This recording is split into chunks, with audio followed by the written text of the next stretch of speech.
So if you don't want to hear it from me, you don't want to hear it from anyone who tried to explain to you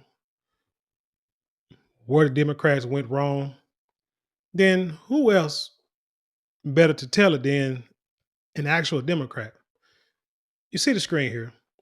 This says New York Democrat nukes his own party after Harris defeat. Quote, Trump has no greater friend than the far left.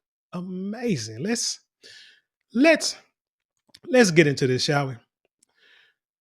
Representative Richie Torres, Democrat from New York, as you can see, took aim at his own party on Wednesday after Donald Trump resoundingly defeated Kamala Harris in the presidential election the night before. Torres first weighed in on the election as Harris's defeat was taking shape, writing on X, the signs of a decisive defeat were staring us in the face all along. We were simply in denial about them or willfully blind to them, substituting magical thinking for actual analysis. The Democrats is losing this election with Joe Biden, and it never regained its composure. He brought in someone that wasn't voted in. There was no, there was like no round table, nothing, no debates on to see who can be the best person to replace Joe Biden after the fiasco that he had debating Trump. And so you bring in somebody who, like I said, a year or so ago, Nancy Pelosi and them was wanting Donald Trump to get rid of Kamala Harris and find somebody else to run as a vice president for this election. Why? Because if he would have won, then they would have had somebody in there that they thought was competent enough to hold a position. But when the time got short and it was time to, election was getting close, they had to come up with do something quick, something drastic. So they said, "Hey, let's get this Harris woman and see if we can't just build her up in a year and a half, and 100 days, and see what we can do. Make sure she stomps on reproductive rights and LMNOP issues, and we should do just fine with the women votes because 53% of the women, 53% of the voters are going to be women. So if we can get all of them, we should be a shoe in to win. And then you add the men, I think we'll be okay. But the problem is you alienated the majority of the country, men and women." It says he added, in recent history, there's no precedent for an incumbent party winning a presidential election when the percentage of Americans who think the country is on the right track or headed in the right direction is in the 20s. The structural challenge was simply insurmountable. Let me see. I want to find this exit poll right quick. And let me see if I can find the question where it asks. Let's see, polls.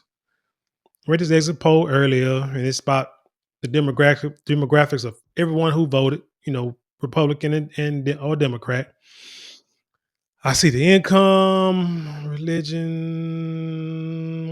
gender.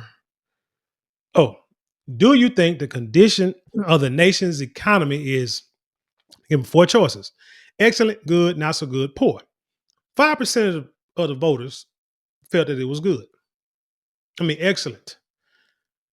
Out of those 5%, 89% voted Democrat. Only 10% voted Republican.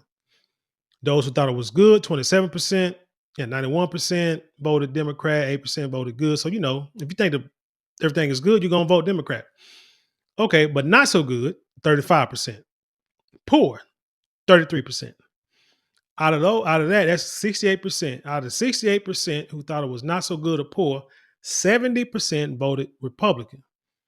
31% thought it was excellent or good, and 91% voted Democrat. But again, that's only 31% of the voters. So 31%, so 91% of 31%, they do the math.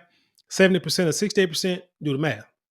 You understand what I'm saying? It says, compared to 4 years ago, is your family's financial situation better, worse, or about the same?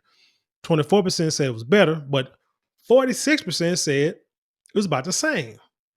And out of that, 81% of those voted Republican. So again, what the young brother say? Let me get on back to where he was saying. He said Again, and repeat, in recent history, there's no precedent for an incumbent party winning a presidential election when the percentage of Americans who think the country's on the right track or headed in the right direction is in the 20s.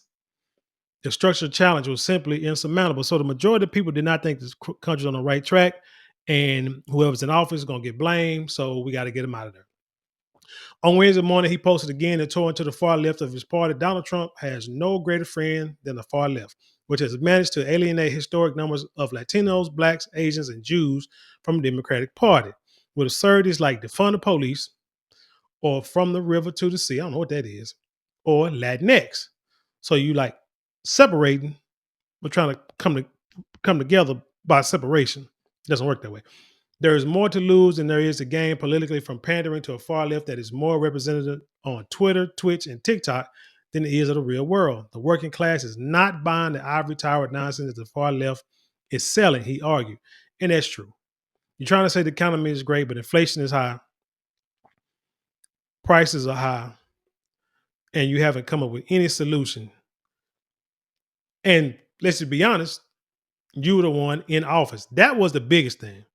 If Kamala Harris and Joe Biden would have done things in the past year to actually make big changes in the economy and the immigration, probably in the last year or two, they probably would have won the election hands down. Joe Biden could have stayed in the election and probably still could have won it with the way his mind is, hands down, if they would have did something about the economy and immigration at least 2 years ago. But with the black vote, should talk about did something about reparations. But hey, that's another topic for another day. Later on Wednesday, Tories rallied against some of the prevailing explanations on the left as to why Harris lost. Popular explanation for the outcome of the election seems to include white supremacy, patriarchy, and misogyny. I'm going to state the obvious here. Vilifying voters of color as white supremacists will not attract them back to the Democratic Party. Amen. Your Democratic shills who try to say, black men voting for white daddy, calling those black white supremacists, this, that, and the third, hate our own people, Sambos, all that kind of stuff is not going, these women trying to down talk brothers is not going to cause us to want to jump to your side. You dog us out, you talk bad about us. Oh, we done with you. And we're going to do our own thing. We're going to do what we feel that we're going to do all along. We're not going to placate to you no more. Not going to worry about your feelings. You don't care about our feelings. Okay. Then we're going to do what we know is best, what we feel is best. And that's what the majority of the country did. It says, it would drive them further into Trump's camp. The purpose of politics is not to repel, but to attract. Condescension is the most powerful repeller in politics. Voters viscerally resent condescension and will punish you for it at the ballot box. Remember, your boy Obama came out and talked bad about brothers. Saying that he's disappointed in us and can't believe we must be misogynist and sexist because we won't vote for Kamala Harris. And brothers was like, dude, who are you to talk to us like that?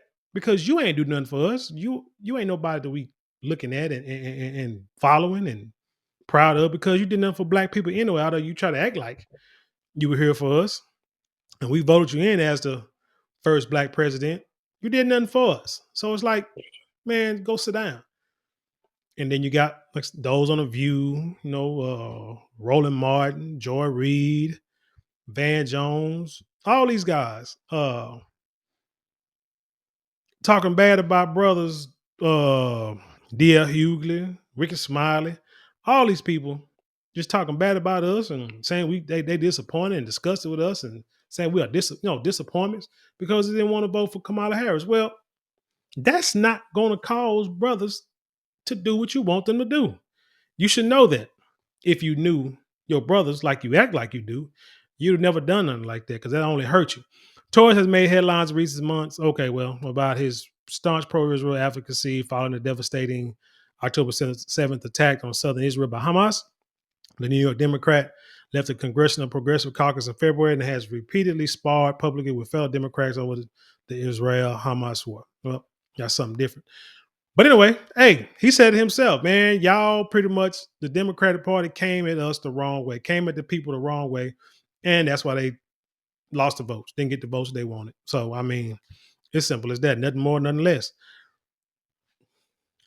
They should have ran on the economy and the migration issue. Again, if they would have done something to fix the economy, to make the prices better, I mean, you could have done it temporarily. Let it last a year or two until at least the election, and then do what you normally do. Then go back and flip it when after the fact. If they did something about the migrant crisis, shut this border down before Greg Abbott did something about it, and before he started closing borders, and before he started putting up bayous and buoys, and before he started shipping migrants to sanctuary cities, if they'd have done something before then, Democrats probably could have won this election. But they chose to run it on, like I say, on really liberal, sinful topics. You had no choice. But anyway, tell me what you think about this story. Leave your comments below. Share with the world. Let's have an intelligent conversation. You know how we do around here. Hey, don't forget to like, share, comment, and subscribe. Those four things cost you nothing but maybe a couple of minutes out your day, but they mean the world to us here. If you'd like to support us financially, you can give super thanks, super chats, or go to the description box. There are links there you can click on to where you can support us financially there. Don't forget to go to marlonmorale.com. That's marlonmorale.com. Get 10% off your first purchase of our luxury items. We got silks, we got perfumes, we got handbags, we got beard products, the works. Just go to marlonmorale.com. Get something for yourself, get something for your loved ones. You will not be disappointed. Hey, right now in our shop, which is on the button below this video, we having a good sale on our mini beard kits. They say no shaves in November, so what better time to get you a beard kit then? Sandalwood oil, scented. Uh, Sandalwood is clinically proven to stimulate hair follicle growth. So we got that in our beard kit, a miniature beard kits, and it got the oil, the beard balm, and the beard wash. So that way, hey, you can continue to get them hair follicles growing 24/7. But again, go to the shop button below. You can get that, and there's other products there too. But with that being said, I'll leave you in peace, and I'll see you on the other side.